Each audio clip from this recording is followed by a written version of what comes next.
Miss Muhjah, how are you again? I'm doing very well, thank you.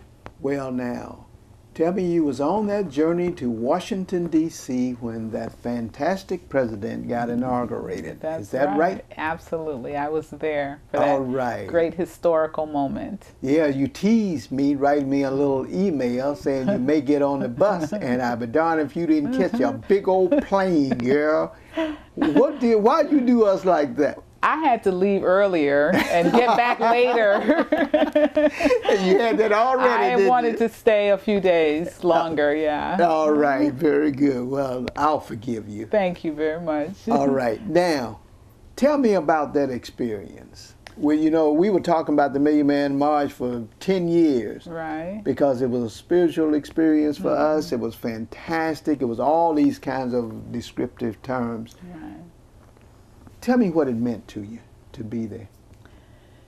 You know, it really is almost breathtaking. It was a wonderful experience. It was a time of great pride, a time of great jubilation. To be there with, they said 1.8 million people, I think. Oh, they were shucking and jiving. It's 45 million. But go ahead. Okay.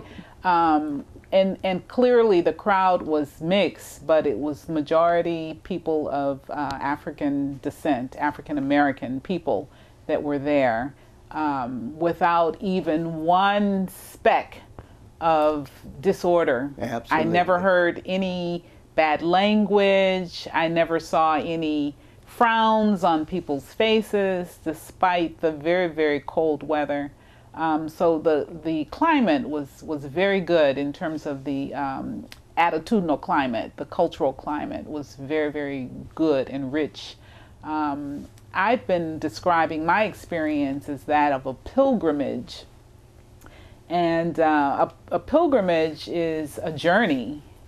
And often that journey can be very testy, very challenging and very difficult, and it was. I'm glad to hear you say that. It was. Even though I flew, I didn't fly directly in because I couldn't find a flight that I could afford to fly right into DC by the time I had decided to go. I ended up flying into New York, but I had to get from New York to not even DC. I was actually staying in Virginia. I have a very close friend there. Took that train from Penn Station into Queens, and then had to get another train from Queens to JFK, to the airport. And now let me tell you why I say I was glad you said that. Because I had this big bright idea about going to Washington, not alone, taking some students and some senior citizens, mixing and blending those generations. Right. And I started off with the 48 passenger bus reservation. Yes. Oh, I got so high off this thing, and I started advertising, and people started talking yang like, well, I'm going to support that. Right. And I changed the 48 passenger bus for a 57 passenger bus.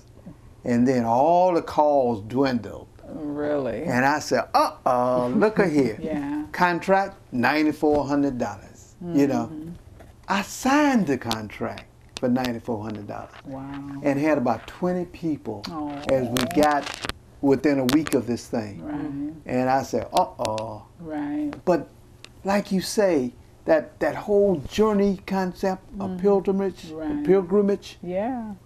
it tries you, it tests you. Every step of the way. And it's kind of like the devil trying to discourage you. Yes. You don't want to do that. Right. This is too hard. Why you want to try to take that on?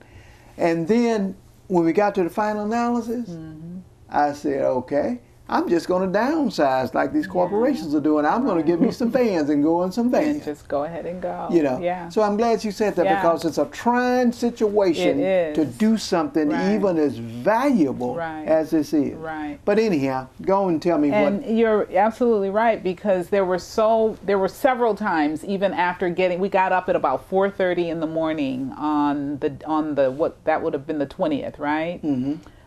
We got up at 4:30. We were going to take the metro, which is a train, because you weren't going to drive in because there'd be no place to park. So fortunately in Virginia, we could catch the beginning of the train And by the time it got into DC, it was packed. So there were lots of people who couldn't get on. And so we got into the stop that was closest to the mall, you know, getting to where the inauguration was going to occur. And there was just a sea of people. And it was so cold. Oh, even though, you know, I was very warmly dressed, but after being out for like a half hour, you could start to feel your fingers tingling and your toes starting to tingle. And there, I kept saying, we should just go and find a cafe. We should go find a restaurant and just watch it on TV. Set, right? Yeah. But, you know, we just kept going, and you're just inching along. It's so many people, and it's bottlenecking now because they began to close off some of the routes that you could take. There was really only one street that was left open. Right. Some people, I learned that they didn't get onto the mall because they didn't know. I guess they didn't follow the crowd or whatever. I mean, That's you just right. follow the and crowd. That's all you have. That's what you got to do. Yeah. So we finally inching along, but people are well behaved and everything beautiful. And then finally, you get to the mouth of the opening, and there's all this space, you know. And it was wonderful. People, as far as you could see, just the way you saw on television. And it was just wonderful. How did it make you feel when the judge asked the senator if he was ready for his oath, and he stepped up and said, "Yes, I am"? Yeah, it felt great. Yes, sir. Yeah, it was a proud moment. I mean, Obama fever. Oh yeah. It was just, there was a guy, I mean, they were selling all kinds of stuff as you're walking, inching along on the roadside. Not road, but on the, you know, streets. It seemed like a road, but vendors selling everything, all this paraphernalia. And then one guy shouts out, "Obama peanuts!"